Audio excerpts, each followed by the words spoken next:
Hello everyone, today we are looking at one of these. This is just a black box, everyone's saying, but actually if you're new to the channel or if you're starting out collecting, you probably won't recognize this, but this is in fact a phone, or part of a phone anyway. Well, no, I'll rephrase that. This is actually the phone. The electronics for the phone are in here. Everything kind of bolts and hooks up around here, around this part, and it makes the fuller sort of phone. If you guys don't know what I'm talking about, this is of course a Motorola 1000 transceiver. Today we're going to be looking at that. More importantly, we are going to be looking at one of these. This is a boxed Motorola 1000. Ignore the sticker. The manual is just on loan. Box says it's a Motorola 1000, and I actually have quite a few of these. Might want to zoom out a little bit because you're going to need a widescreen for this one. This is the infamous Motorola 1000. This is, as far as I know, Motorola's very first GSM handset. A lot of people are saying the International 3200 is Motorola's first handset. I do actually have one of those as well. I've got a few of them. Did a video I think last year about one of these. This is a 3200.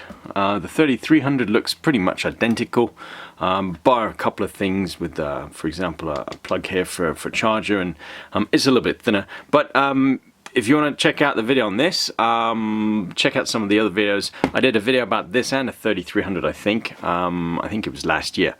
These are real popular. These came out shortly after the Motorola 1000. As far as I'm aware, that's the order they came in. I don't think they would have brought this out and then brought out a bigger phone. I just can't believe that. But so this is a Motorola 1000. I think these came out 1991. The very first ones came out 91, 92, late 91, early 92. Which kind of coincides with when GSM was really launched. And I think these are 93-ish, sort of 94. Certainly by the serial numbers of the ones I've seen, it sort of dates around 93, 94. That's not to say that there were early versions, but anyway. So let's take a look inside at one of these. First off, you'll notice it's a huge box, and for the simple reason that it is a big phone. So let's take a look inside to see what you got when you bought one of these. Now the manual, unfortunately, in this is missing. It's a ring-bound little manual. It's a little bit smaller than that. I would say it's about that tall. You got a little pamphlet as well. The manual is actually on loan to somebody. I've got a good friend that's out on a boat at the moment down in Cannes, France, and he just needed something that he could use while he was offshore. So I lent him one of these, and of course he doesn't know how to use phones, never mind smartphones, so I lent him the manual. But you also got a pamphlet like this. This is of course all in German, because the 3200s were predominantly released in Germanic speaking countries, so Switzerland, Austria, Germany obviously, and the Motorola 1000 is no exception. As far as I'm aware, they were only around sort of in Germany and a couple of other countries in Europe. Don't get me wrong, there is a whole bunch of phones that look like this. In fact, there is, I mean, I own probably about over 20 of these in this sort of shape, but I think I only own about 3 or 4 in international 1000, Motorola 1000s. When I say this sort of shape, I mean this sort of shape. This is a Telecom D325. This is more modern than the International 1000. The International 1000 was the first one out of the lot. Before the 325 came the 324. This is also GSM, just like the 325. But you'll notice this is thicker than the 324, and I'll try and do a video about this and the other one at a later stage. But this is based on a Motorola 1000, and then obviously you got the rarer versions of this phone. This is a very, very rare D2 Telecom.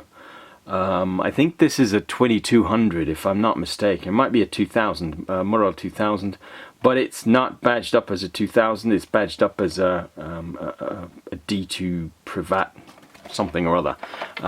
Really rare, these ones. I've only ever seen 2 of these, so if you have one of these in your collection, you want to sell it, drop me a comment. Anyway, and then obviously going even further back, you've got one of these, and this is a rare crossover phone. This is filthy, I know, apologies, but this is a 4800X, and I know a lot of people saying, oh yeah, well the 4800X is much bigger than this. I do know that because I actually have a Box 4500X and a Box 4800X, video to come. But I think at some point Motorola kind of shrunk the electronics in the 4800 and then gave you a 4800X handset with this sort of phone. This is analog because it's not got a SIM slot, and this definitely does go together, because that's how I got it off the actual guy that used to run the phone shop. So, but anyway, we digress. So let's take a look inside then. Now the manual is missing, as I said. You didn't really get much with this.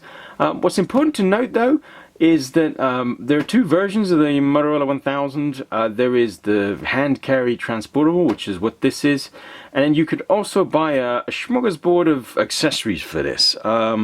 You could actually get there is a frame that you bolt to the back of your car or into the trunk or the boot or whatever you want to call it, and then you could actually slide, and that would be connected to a loom and power and everything, and then you'd have a slave handset in the front of the car, and you could actually slide the phone part of this, which is this, you could slide that into the bracket mounted in the back of your car, and then you could obviously transport the number on your cell phone, when I say mobile, on this. You could obviously have that in your car as well. The other alternative obviously is just take the SIM card out of that and put it into the same unit in your car, but that involves having 2 separate phones. So, and given these were very expensive at the time, I don't think a lot of people would be able to afford one in each car. Certainly, I mean, I own a few cars, and I mean nowadays every car's got a car phone, at least my ones. But back in the early 90s, these were extortionate, and they really were for the elite people that really had the finances to afford one of these. I don't actually know how much these were back in the day, but certainly they weren't cheap. But anyway, what you got, this is obviously the portable one. This has seen better days, unfortunately. It's got a couple of scratches and marks. So you got the phone, which needs plugging in.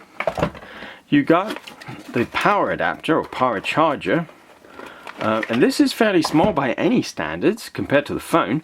This is a European plug, obviously, because this came straight out of Germany. And then you got the battery. This is the usual 2 ampere hour big ass battery. This is the original by the looks of it, because this is still a Motorola.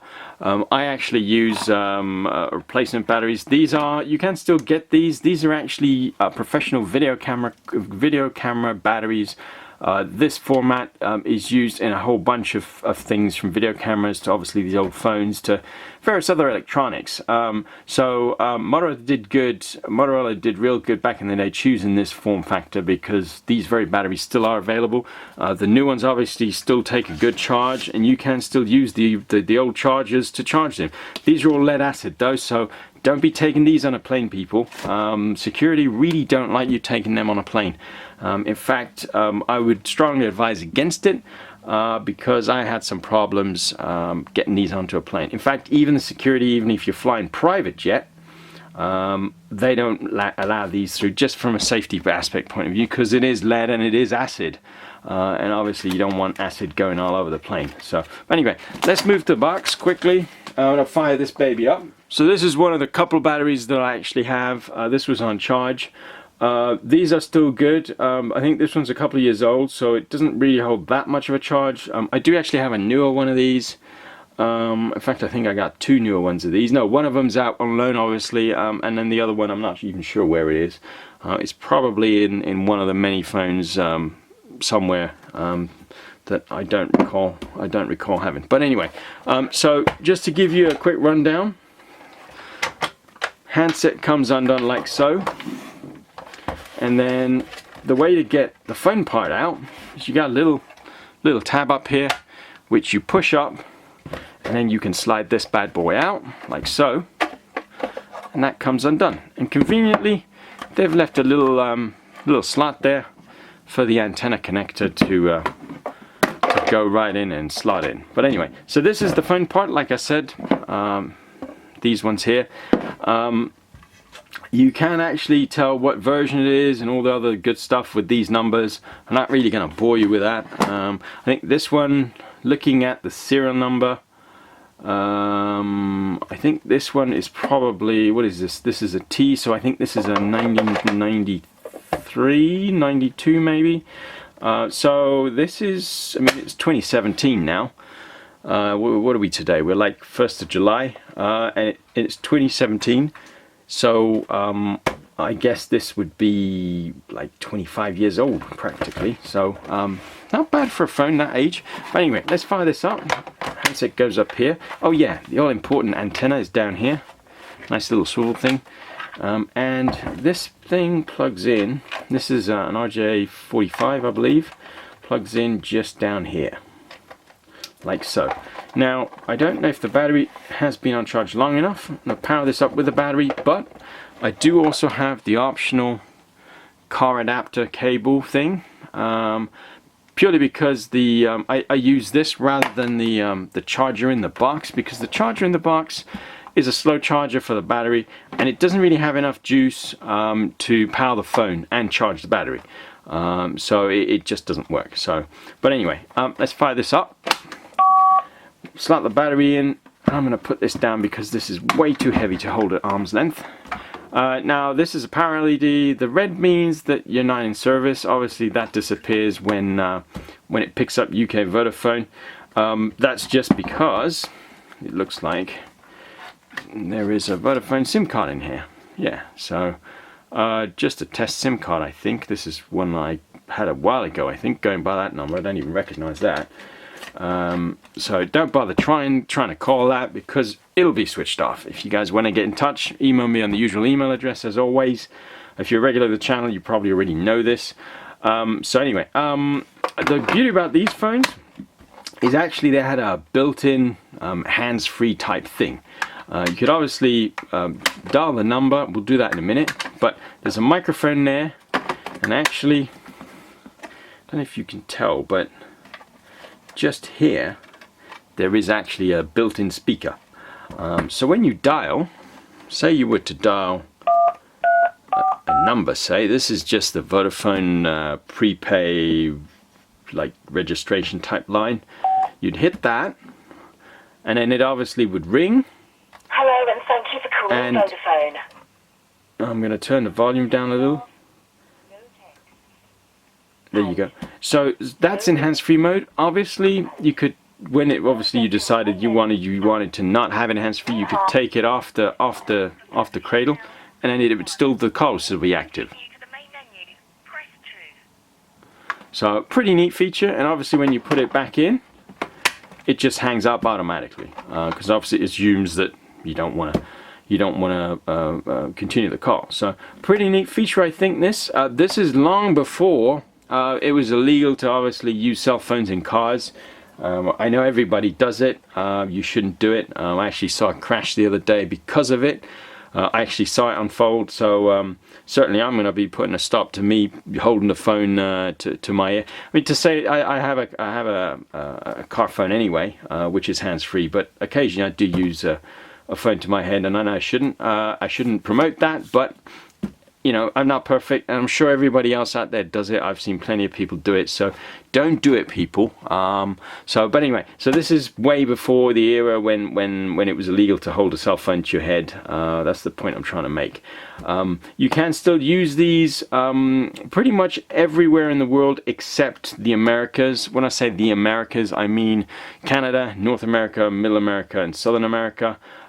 This phone operates on GSM 900.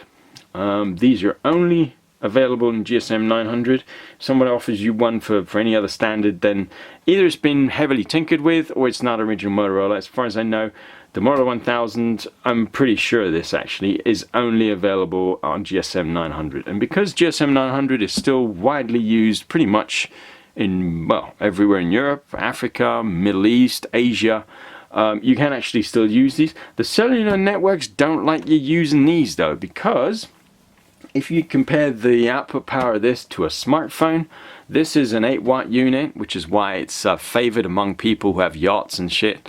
And your normal regular smartphone is only, well, it's between quarter of a watt and a quarter of a watt and I think half a watt.